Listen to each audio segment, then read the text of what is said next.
I'm going to change my order from smallest to largest to smallest. Okay. Now when I swing across to the fair market value, it's going to list them in order, and it's going to allow me to come down. And okay, here's my 50,000 cutoff level. So all of these notes are below the 50,000 we're looking at right now. So I can just pop them off in one sort. Again, it's what are your parameters? What are you looking for? So yours might be totally different than that. And those might be the ones that you want to personally buy. Yeah, absolutely. More information. Everyone's got to fill out their own parameter sheet. What are you looking to do? Or how much time you want to spend doing it. What I've done now is in looking through this, we're down to 34 notes just in that short period of time. Okay? Now, one of the things that is back. Now, there's a couple in here that are vacant because several people, we asked everyone to look at the tape and come up and send us some notes. A handful of you did, the rest didn't. We want you to see this part because when you're looking at your notes, we want you to clear them quick because we really expect everyone to send us back something, okay? And we know that we get caught up at times, but we want the majority of people coming back and giving us information on what notes you think. We want to see where your head is, what you're thinking about. The vacant notes that were popped up and selected by different people is simply because you didn't have that data at your fingertips. And but they met the first 3 or 4 requirements that we're looking for. But we went from 500 to 34 in what, 5 minutes? So that's what we want you to get interested in to see. It's about, as Ian said, the discipline. There are good notes and there is profit to be made in the other notes, but we've set up a set of parameters that we're following, and that's what we want to hit. After that, you guys can go in and play and do whatever you want and look at other notes for your own personal use. But right now, let's follow this to get you used to it, okay? Because this is where people get stuck. People will spend an entire day on a tape like this and never make a decision. So get rid of this, set your parameters. That's your focus. Without focus, you're just going to go all over the place. So focus, hit it, and get rid of it, and then go out and start making offers. Okay? All right, so now we're into this list. And we've got different property values out here. Now, one of the things that's harder to determine in this list, and that is, are these, we want properties with good, solid population densities. We want places that will sell. There are notes in here, and one of them I looked at had a population of 145. Okay? I saw that one too. You don't want those. Now, I'm going to go into the websites later. We'll pick one and do this. But one of the things that I did out here is I actually added some extra columns because I build my little note sheet in the spreadsheet, and I plug in the columns. And when I got zip size, when I went into like city data, you put in a zip code, it gives you the population. Now I know automatically if it's St. Louis, Chicago, Indianapolis, these are cities. I don't have to worry about it. But what I do want to find out is I've never heard of this town before. So this is in the zip size. Now I'm going to go back again and highlight this area.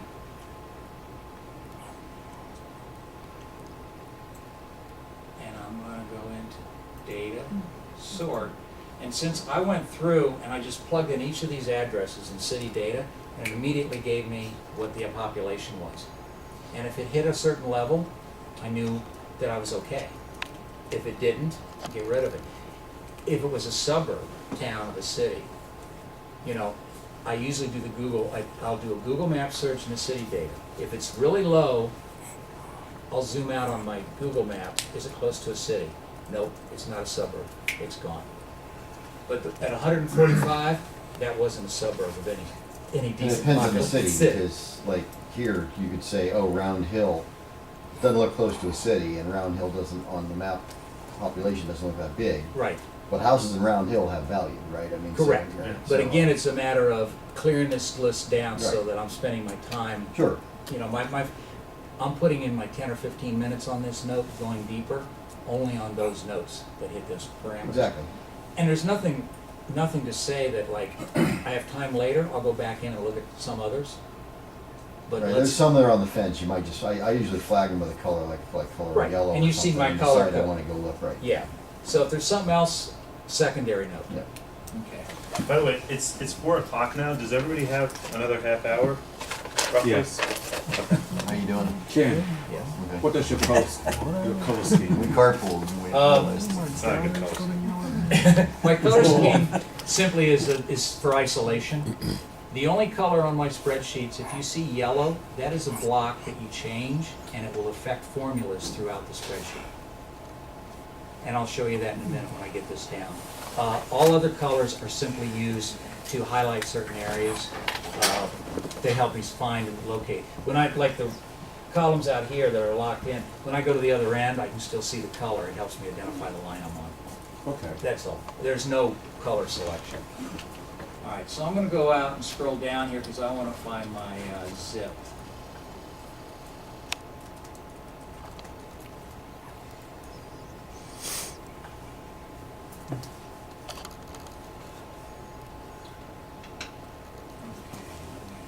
Can I ever use the filter function, the one that looks like a funnel up there?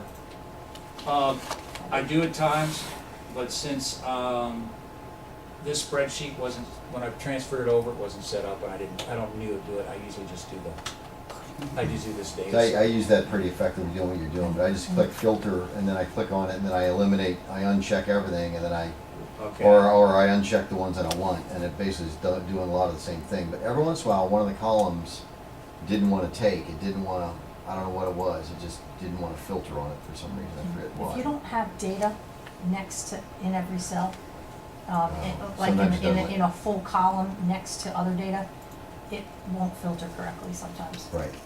so. Well, actually, no, I created some of my own columns, that's what it was, and then I tried to filter on it, and it wasn't, with the little drop-down button wasn't. You gotta uncheck the filter and recheck it again. and- I know, but then it meant change the whole sheet. Oh. It was, yeah, whatever. But anyway, it was 90% effective to do that pretty quickly. Yeah, filter was. Sort of similar saying, but, Yep. All right, I just did the zip data after I went through those 34, just doing real quick what the population was. Tagged them as okay or not, and now I can drop back in and eliminate these. I am currently down to 7 to 20s. I'm down to 14 notes. So Ken, how did you take the zip code into zip data? I basically, I just simply would go down the sheet. I have dual monitors in my office, so I put the spreadsheet up on one, I put the city data up on the other, and I simply go down the list, enter the zip, hit search. Okay, One of the first things that pops up on city data is it gives you the population. okay, I see.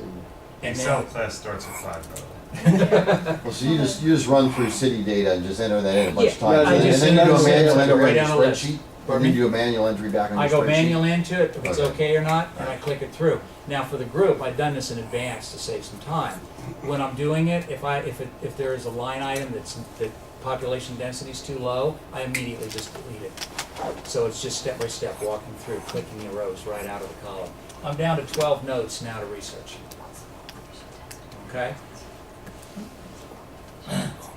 So, But you had information in this that you didn't give us, which was the occupancy. the occupancy, I added a column so I can tag as I go through.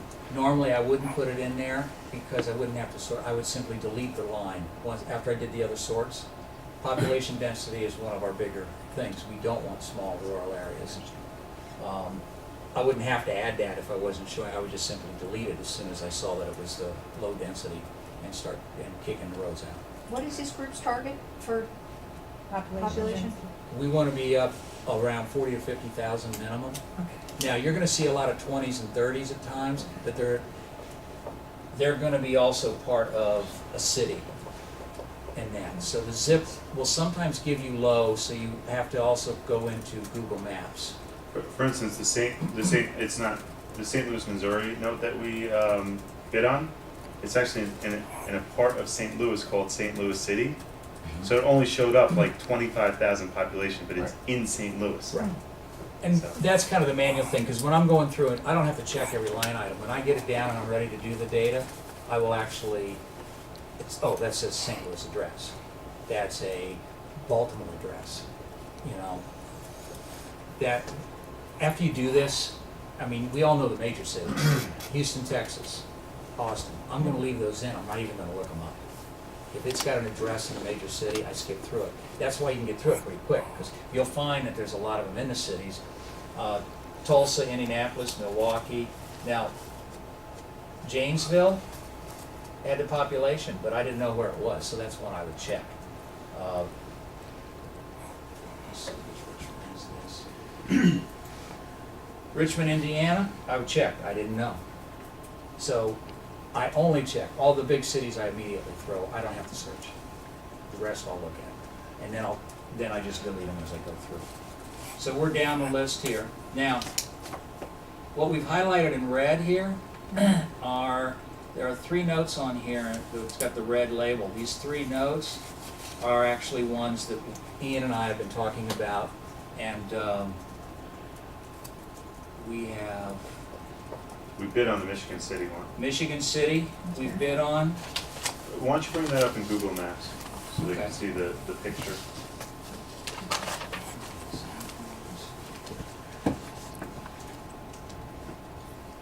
That- That's in Indiana? And then also bring up the zip skinny too. Just go to Google Maps.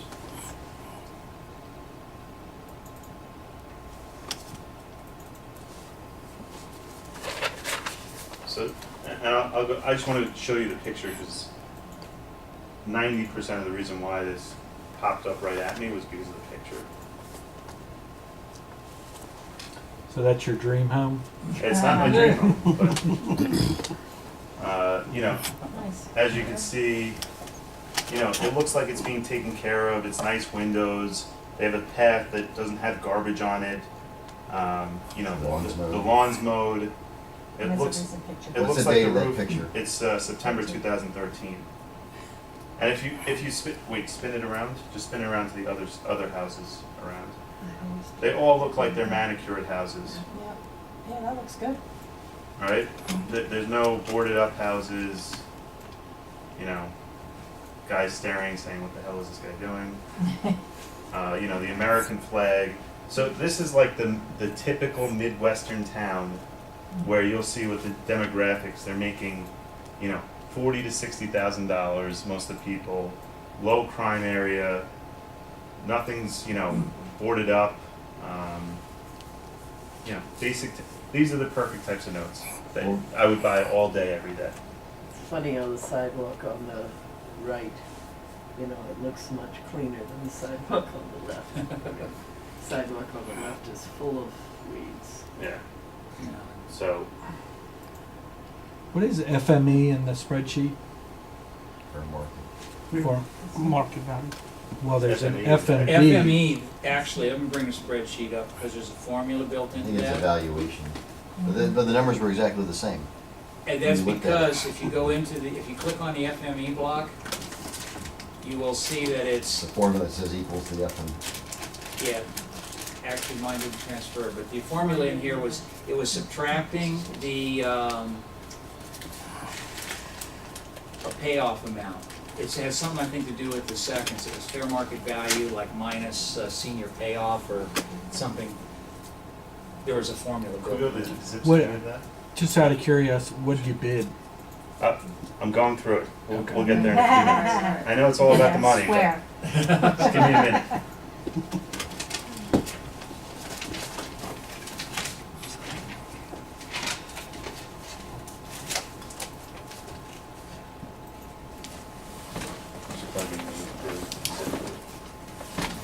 Who's got the zip code handy? Anybody looking at the Anybody looking at the spreadsheet with the zip Yeah, code? what do you want? 6360, Michigan City? Yeah, Yes. 46360. Okay, so population is 46,000, all right? So we're good on that. Go down. So unemployment, 2.9%, well below the national average. Poverty line, 10%, well below the national And average. what site is that? Zip Skinny? Zip Zip Skinny. Skinny.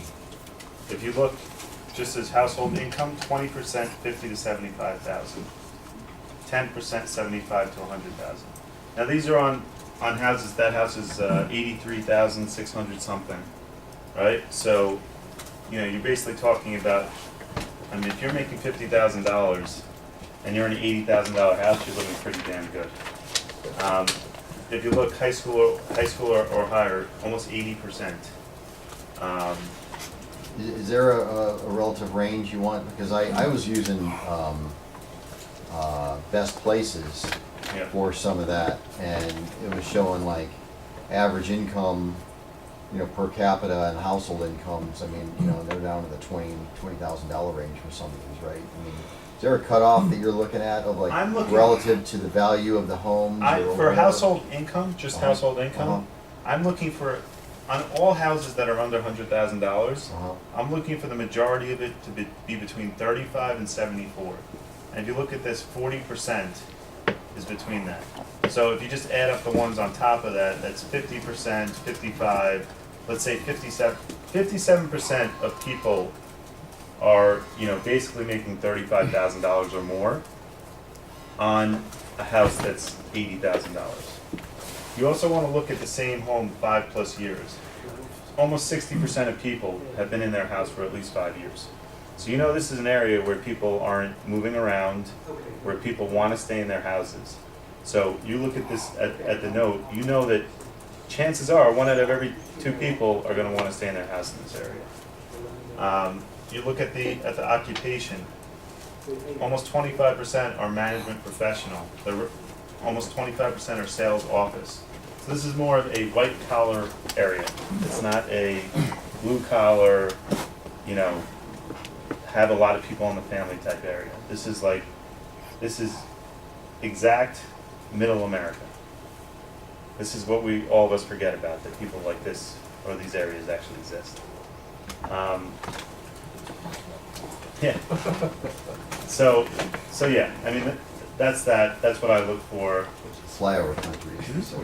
What? Flyover country. Yeah.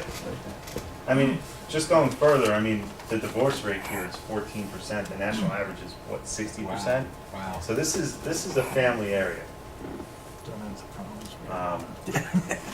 And this is a lot of gut feeling when you're going through and you start using the sites and you're doing it. You just kind of, what feels good to you? By the way, and just not taking this too far, but you even think of it in divorce rate, that's 14. That means that this area is a religious area, right? People go to church or whatever over there. Community, yeah. It's a community area. These are areas where people don't want to be known as the defaulter in the neighborhood, right? Last So thing they want is a foreclosure being that, announced. that's why that house Does is that being site chosen. have any default rate info or anything like that? I don't know. That's why that house, what? That's why that house is being taken care of, because they don't want people to know that they didn't pay their mortgage. And I'd be shocked if we went to them and they said, just take over the house, or we're not paying, foreclose on us. But it would be interesting to see what the foreclosure demographics are in that area. They also give you the demographics, you know, and everything on the population, race, sex, and all of that, so you can kind of see where you're at. The thing that I use Trulia for, which is really easy, you snap in the address and you pop it up and you get the crime statistics. It color codes the map, because your property could be, I've seen a zip code where I've checked like the crime rates for a zip code, and it's gone really bad. But the house I'm looking at is in a little pocket in this zip code, and it's just a great little beautiful neighborhood, and it's got a really low crime rate. So that's why I like the color code from that, for that statistic. Now, as far as the price was 83,644, I think, some random number. I'm just gonna say 44. What we ended up doing, we put a bid in of 57% of that, which is $47,600. That was our bid. I would go up on this note to probably 61%. But what I want to do is I want to put in a price that I know they're not going to say absolutely no Right. or absolutely yes. I want it to be in the middle, so I have some wiggle room. So if somebody else bids on this note Yeah, and they come in higher than you, they're, the seller's not even gonna really come back to you and negotiate, are they? no, he will because it's me. Okay, because it's you. Because I know the seller. Relationships. But, right, Uh, okay, but yeah. that, but only because it's you. But Yeah, it, I'm and talking I still in wouldn't general. trust him, so, Okay. you know, it's, it all comes down to if somebody else comes in and is bidding, if it was way off, he would have said no to me, right? So, you know, his, when I put in that bid with our other bid, he came back to me and said, when are you getting your other bids in? Because that's how I know that it's not that far off, Okay, right? But if it was too high, he would have said, accept it right away, right. you know? But And then ask when you're gonna bid more. exactly. These typical houses out there, you know, the bigger funds, Condor Capital, they're gonna want 63, 64% for this. I think, or I hope, I can get this below 60%. If I get this below 60%, it's a good deal. You know, I have $40,000 in, 40% in between. You see the house. It looks like it's in good shape. It's in a good neighborhood. I do not think if we had to foreclose on it, which we might on every note that we have, I do not think. I would think that we would take a house like that, maybe put $5,000 in, you know, a quick paint and carpet type thing, and sell it off and probably make a 20% return on that type of note, if not more, depending upon how cheap we could get things. Or if it looks good inside, you just do paint and, you know, you push it, and you know, you do a short sale, you know, do the auction house on the steps. What is the address again? Just I'm looking at it. Can you give the address? 426 Dewey Street, Michigan City. I wanna- And just going back to everything, Thanks. your servicer has, whoever your servicer is, has connections in every single part of the country. So if I need an attorney, my servicer's gonna tell me who to use. If I need a contractor, my servicer's gonna tell me who to use, especially if they've done a lot of notes before. They've built up a database, and that's sort of an added on service. They'll figure a way to try to charge you, you know, for everything. For instance, they asked us what the taxes were for the performing note that we bought, you know, a couple of months ago, and basically they were like, "Oh, by the way, we could do it. We could call the county for you for $100." And we're like, "Wait a second, Yeah. that's a 5-minute call. I could do that for free." You know what I mean? Make sure when you deal with servicers, they're going to try to push as much as they can. You know, they think that you're the laziest person, and as long as they make money, they don't care. Same thing as any seller. It's all about money. Let me show you something. This is what I do because I love playing with the spreadsheet, is out past the documents. This is Michigan City is the blue line. I got the fair market value, the unpaid principal balance, and loan equity, which is basically just a subtraction of the two. And these numbers are based off of what they gave us in the spreadsheet. This 57, if I want to know what it's going to be if I'm going to bid, I can change this. We'll automatically recalculate based on the percentage of the fair market value. So I just plug in the formulas real quick, slap this in the spreadsheet, and I've got all the notes worked out. Now, I then go over farther down this line, and I will take a look at what's my fair market value after I do my research. Do I agree with them or not?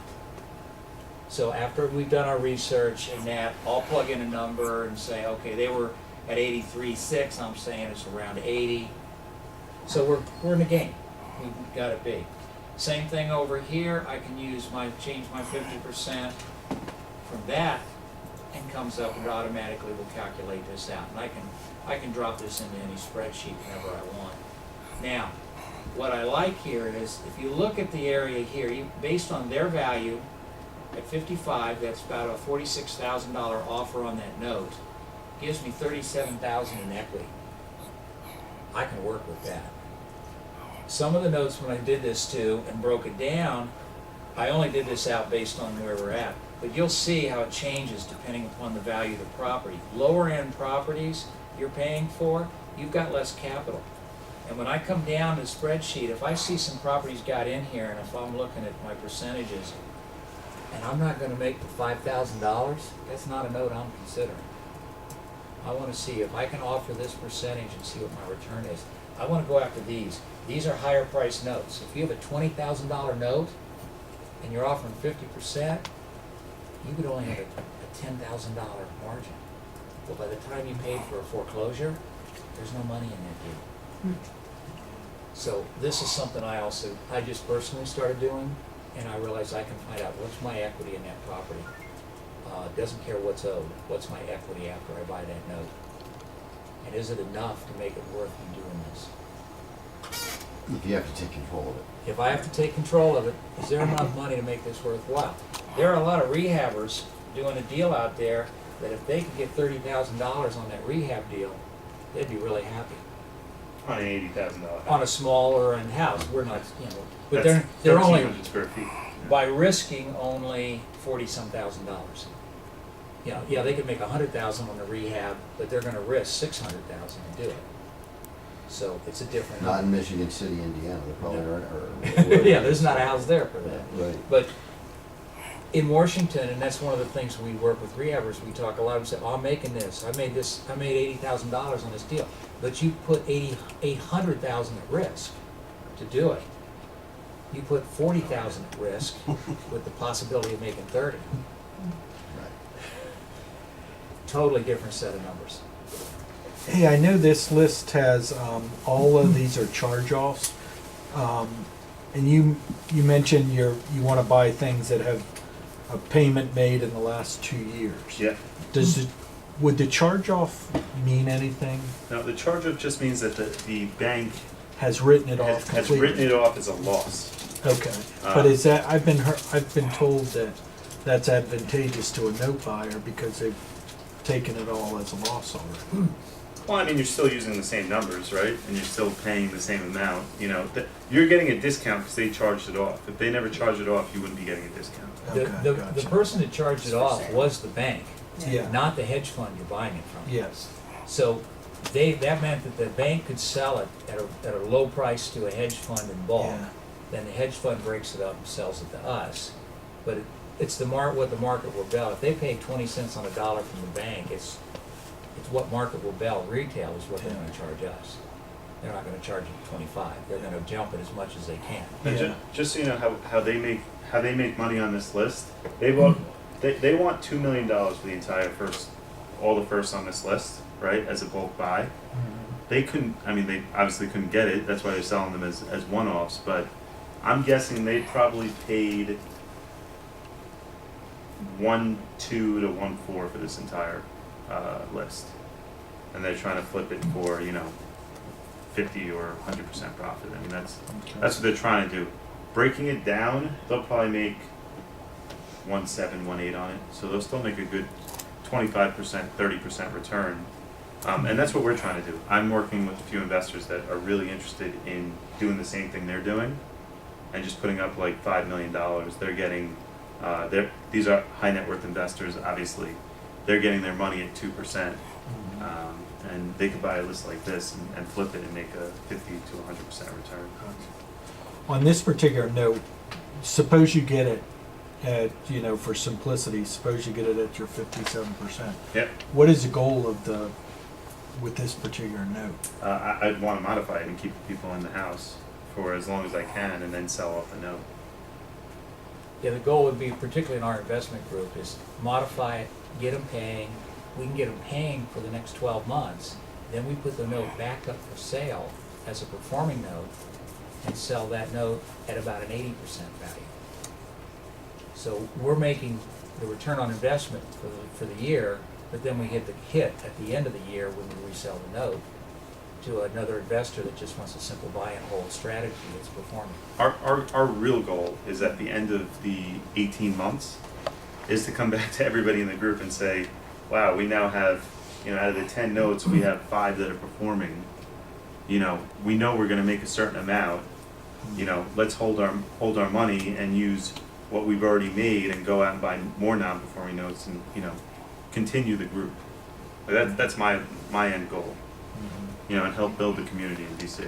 That's that takes the vote of the members to do that. Yeah, We obviously. can't arbitrarily Yeah, say I can't do that. you're staying in. It's gotta take, you guys have to make that decision at that time. How would you approach them about modifying, just as modifying the interest rate or principal, or just curtailing payments, or? All depends on what the borrower says, right? So if the borrower's like, I'm not doing anything unless my interest rate is cut in half,